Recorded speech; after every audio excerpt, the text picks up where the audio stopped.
My dear students, welcome to science and fun 9th and 10th। तो आज under 10 minutes में मैं आपको जीन्स का पूरा कॉन्सेप्ट समझाने वाली हूँ। कुछ दिनों से बहुत सारे बच्चों ने कमेंट किया था कि मैम हेरिडिटी एंड एवोल्यूशन वाला चैप्टर आप करवा दो, उसकी बहुत ज़्यादा नीड है, उसकी रिक्वायरमेंट आ रही थी। तो मैंने सोचा कि हेरिडिटी एंड एवोल्यूशन वाला जो चैप्टर है उसके अंदर टोटली हम जीन्स के बारे में पढ़ रहे हैं कि किस तरह से जेनेटिक इंफॉर्मेशन एक जनरेशन से दूसरे जनरेशन में पास ऑन हो रही है, कैसे जीनोटाइप बन रहा है, क्या फिनोटाइप होता है। ये सारी चीजें कहीं ना कहीं जीन से रिलेटेड है। अगर बच्चों को जीन्स ही नहीं समझ में आ रहा है कि ये आखिर है क्या, हमारी बॉडी में प्रेजेंट कहाँ पर है और इसका रोल क्या है, तो फिर हम पूरा चैप्टर पढ़ के भी क्या कर लेंगे अगर हमें बेसिक टर्मिनोलॉजी भी क्लियर ना हो। तो मैंने सोचा कि आपको 5 से 10 मिनट के बीच में आराम से पूरे जीन्स का एक कॉन्सेप्ट में समझा दूं, ताकि जब हम हेरिडिटी एंड एवोल्यूशन वाला चैप्टर पढ़ेंगे तो आपको पता होगा कि हम किस चीज के बारे में बात कर रहे हैं। तो चलो बच्चों, let's get started with the genes. अब देखो, जीन्स को स्टार्ट करने से पहले मैं सबसे जो बेसिक, सबसे जो मतलब जहां से ह्यूमन की या फिर किसी भी लाइफ फॉर्म की शुरुआत होती है वो होता है सेल। वहां से स्टार्ट करते हैं, जो सबसे बेसिक यूनिट है। ठीक है, अब सेल आप लोगों को पता है, मैं इसको आगे बढ़ा देती हूँ। यहां पर आप देखो, इस डायग्राम के थ्रू मैं आप लोगों को समझाने की कोशिश करूंगी और थोड़ा सा मैं खुद से भी आपको कुछ चीजें क्लियर करने की कोशिश करूंगी। तो सेल, सेल के अंदर होता क्या है? सेल के अंदर होता है न्यूक्लियस, होता है ना, ये सेल है, ये है न्यूक्लियस। अब आपको पता होगा जब आपने सेल वाला चैप्टर पढ़ा होगा कि न्यूक्लियस के अंदर बहुत सारे क्रोमेटिन फाइबर्स पाए जाते हैं। क्रोमेटिन फाइबर्स किस तरह से होते हैं? इस तरह, मैं इधर आ जाती हूँ, ये न्यूक्लियस है, ये बिल्कुल फाइन थ्रेड की तरह पाए जाते हैं ये सारे क्रोमेटिन फाइबर्स, है ना। फिर कंडेंसेशन होता है सेल डिवीजन के दौरान, और इसके दौरान जब कंडेंसेशन के टाइम पे क्रोमेटिन फाइबर्स कंडेंस हो जाते हैं तो आपने देखा होगा। अच्छा, आप मन में एक बार इमेजिन करो कि यहाँ पर बहुत बंच ऑफ फाइन थ्रेड्स रखे हुए हैं, ठीक है, पतले पतले पतले पतले धागे जो होते हैं वहां पर आपके हाथ में रखे हुए हैं। इस हाथ में, आपके हाथ में टेलीफोन का वायर देखा है जो थोड़ा सा थिक होता है कंपैरेटिव टू थ्रेड, तो वैसा टेलीफोन का वायर जो है एक बंच में ऐसा रखा हुआ है।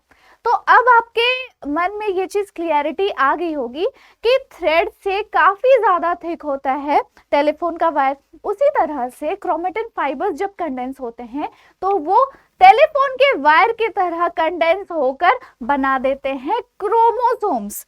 अब एक ह्यूमन सेल में 23 पेयर ऑफ क्रोमोसोम्स पाए जाते हैं। ठीक है, इतना तो आपको क्लियर हो गया होगा। अब यही क्रोमोसोम्स जो है, इसको अगर आप बहुत माइन्यूटली अगर आप उसको जूम करके देखोगे तो यहाँ पे आपको इस तरीके का पूरा स्ट्रक्चर दिखाई देगा। ये क्रोमोसोम का स्ट्रक्चर है। अब जीन्स क्या है मैम? अभी तक तो आप क्रोमोसोम सेल समझा रहे हो, जीन्स कहाँ पे है? तो जीन्स बेटा यहीं पर है। ये जो पार्ट है ना, ये जो पार्ट है क्रोमोसोम का, यही जीन्स कॉन्स्टिट्यूट करता है। यानी कि हम ये कह सकते हैं, a part of chromosome that encodes the genetic information of a person is called jeans. तो मैं यहां पर लिख देती हूं ताकि आपका एक शॉर्ट नोट्स भी बन जाए। A part of chromosome that encodes the genetic information. Genetic information is called क्या बोलते हैं? जीन्स बोलते हैं।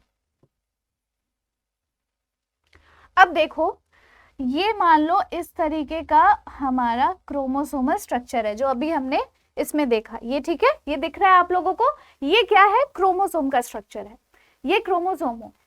अब इसको अगर इतने पार्ट को अगर हम जूम करते हैं ना तो कैसा दिखेगा? जो अभी मैंने आपको यहां पर दिखाया है ना, मान लो इतना पार्ट हमने ले लिया, इतना पार्ट हमने ले लिया। अब हमें ये देखना है कि जो जीन्स है यानी क्रोमोसोम का जो एक पार्ट है वो है क्या, वो एक्चुअली ना बहुत छोटे छोटे छोटे छोटे पार्ट से, सब यूनिट से बने हुए होते हैं। ठीक है, तो ये जो पार्ट आप देख रहे हो, ये जो इतना दूर का पार्ट आप देख रहे हो ना, ये छोटे छोटे छोटे छोटे पार्ट से, छोटे छोटे सब यूनिट से बने हुए होते हैं। अब ये सब यूनिट्स क्या है, इसके अंदर क्या पाया जा रहा है, so there are several DNA molecules inside a single gene. ये जो मैं छोटे छोटे पार्ट्स दिखा रही हूं, जिसको कंबाइन करके, जिसको कॉन्स्टिट्यूट करके हम एक क्रोमोसोम बना रहे हैं, उसी छोटे छोटे पार्ट को हम जीन्स बोलते हैं। ठीक है, उन पार्ट्स को हम जीन्स बोलते हैं। जैसे कि समझ लो, अगर घर खड़ा करना है तो आपको छोटे छोटे ईंटे, पत्थर ये सब लगेंगे ना, तो जो ईंटा है, जो एक ईंट है, वो क्या है, वो है आपके जीन्स। और जो पूरा का पूरा घर खड़ा हुआ है, वो क्या है, वो है आपका क्रोमोसोम। इस तरह से समझ लो। तो ईंटों को जोड़कर हमने पूरा घर खड़ा कर दिया, तो वो क्या है, क्रोमोसोम है। घर क्रोमोसोम है, ईंटें क्या है, वो है जीन्स। इस तरह से समझ लो। तो जब हम बहुत सारे जीन्स को कॉन्स्टिट्यूट करते हैं तो क्रोमोसोम बन जाता है। अब उस जीन्स के अंदर क्या है, ईंट किस चीज से बनी हुई होती है, ईंट जिस भी चीज से बनी हुई होती है, यहाँ पर जीन्स डीएनए मॉलिक्यूल से बनी हुई होती है। यानी कि इसको अगर मैं एक छोटा सा एक पार्ट, एक सिंगल पार्ट यानी कि एक सिंगल जीन को अगर मैं जूम आउट करती हूँ, जूम इन करती हूँ, तो यहाँ पे इस छोटे से पार्ट में बहुत सारे छोटे छोटे छोटे छोटे माइन्यूट डीएनए मॉलिक्यूल्स होंगे। डीएनए से आप फेमिलियर होगे, थोड़ा बहुत तो फेमिलियर होगे। डीएनए मॉलिक्यूल होता क्या है, DNA deoxy ribo nucleic acid, है ना। तो डीएनए से जब बहुत सारे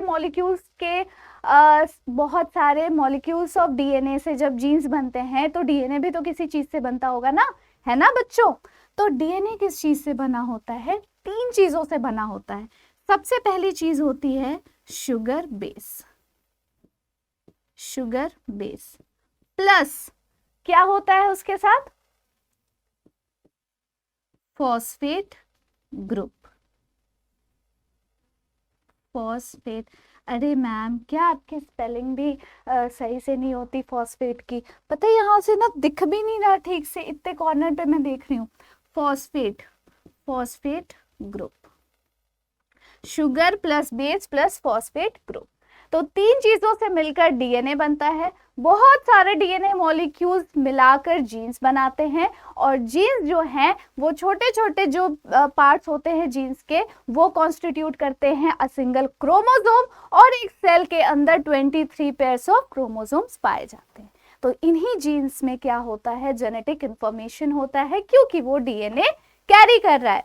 तो डीएनए के अंदर हर एक इंसान का एक यूनिक जेनेटिक कोड होता है, जो कि एक जनरेशन से दूसरे जनरेशन पे पास ऑन होता है।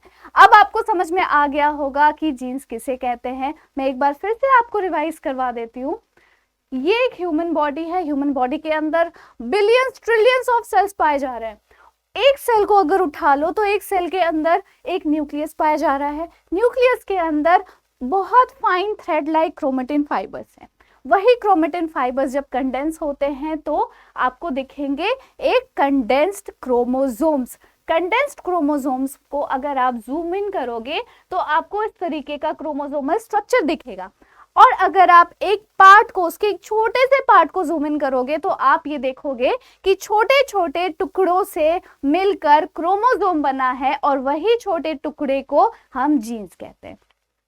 अब वो जो छोटा सा टुकड़ा है ना, जिसको हम जीन्स कह रहे हैं, वो जीन बना किस चीज से है, बहुत सारे डीएनए मॉलिक्यूल से। ठीक है, several DNA molecules constitute a single gene.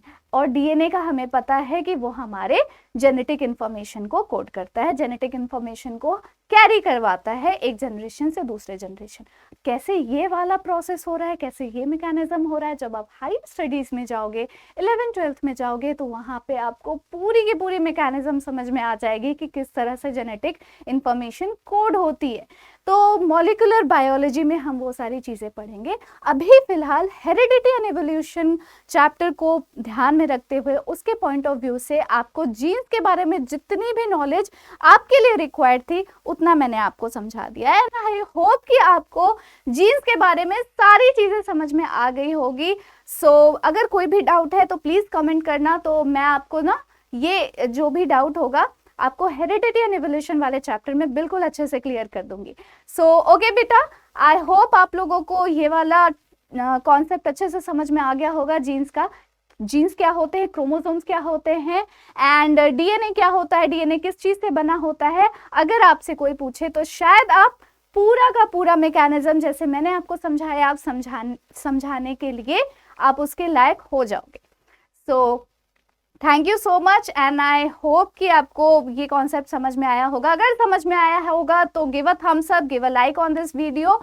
And yes, 20th से हमारा क्रैश कोर्स स्टार्ट हो रहा है ऐप पर, तो उसको अटेंड करना बिल्कुल मत भूलना, क्योंकि जितने भी क्लास 10 के बच्चे हैं उनके बोर्ड एग्जाम्स के पॉइंट ऑफ व्यू से बहुत बहुत ज़्यादा क्रूशियल ये क्रैश कोर्स होने वाला है। मतलब इसको मिस कर दिया तो समझो कि बोर्ड एग्जाम्स बहुत खतरे में है।